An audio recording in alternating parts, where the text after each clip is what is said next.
একটু আগুন লাগলে শত শত ফ্যাক্টরি কিন্তু ক্ষতিগ্রস্ত হবে। প্রত্যেকটা পলিটিক্যাল পার্টির কাছে আমরা জানতে চাই যে শ্রমিক নিরাপত্তার জন্য তারা কি ব্যবস্থা নেবেন। বলা হয় একটা, কিন্তু সেখানে এটা কার্যকারী করা হয় না। শ্রম কমিশনের যে রিপোর্টটা ছিল সেখানেও কিন্তু এই সুপারিশটা বারবার এসছে যে একটা সুপারিশ ছিল যে ওয়েবসাইটে কারখানাগুলো পরিদর্শনের প্রতিবেদনটা দেওয়া হবে।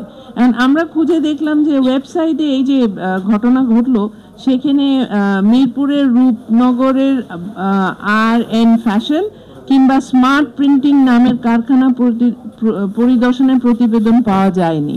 তার মানে বলা হয় একটা, কিন্তু সেখানে এটা কার্যকারী করা হয় না। আর কারখানায় নিরাপদ কর্ম পরিবেশের নিশ্চিত করার জন্য যে পরিদর্শন প্রতিবেদন খুবই গুরুত্বপূর্ণ। আমার মনে হয় আমরা আজকের প্রেস কনফারেন্সের থেকে যে ঘটনা ঘটে গেছে সেটার দুঃখ প্রতিবাদ জানাচ্ছি।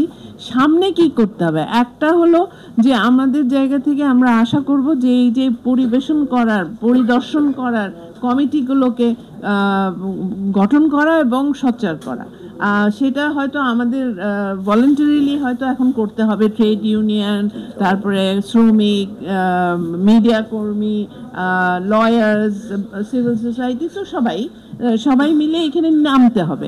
আমরা বারবার একদিকে ঘটনা ঘটবে, প্রতিবাদ করব, আবার চলে যাব, এটা সম্ভব না, এটা মেনে নেওয়া যাবে না। এবং কেমিক্যাল কে জন্য যে গাইডলাইন, যে পলিসি দরকার, এটার জন্য আমরা কিন্তু আমাদের অ্যাডভোকেসি চালিয়ে যাব এবং আমরা আশা করি যে আপনারা মিডিয়াতে যারা আছেন তারাও এই বিষয়টাকে বারবার তুলে ধরবেন যে এখানে একটা পলিসি দরকার, গাইডলাইন দরকার।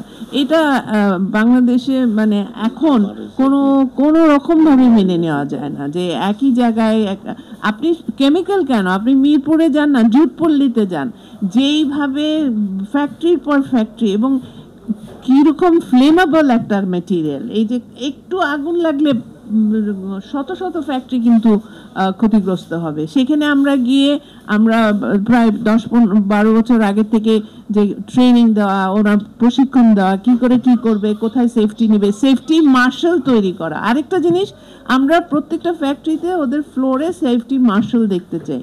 এইটা আমরা তাদেরকে কিভাবে আপনাদের মাধ্যমে এবং অন্যভাবে নিয়ে আসতে পারি সেটা দেখতে হবে।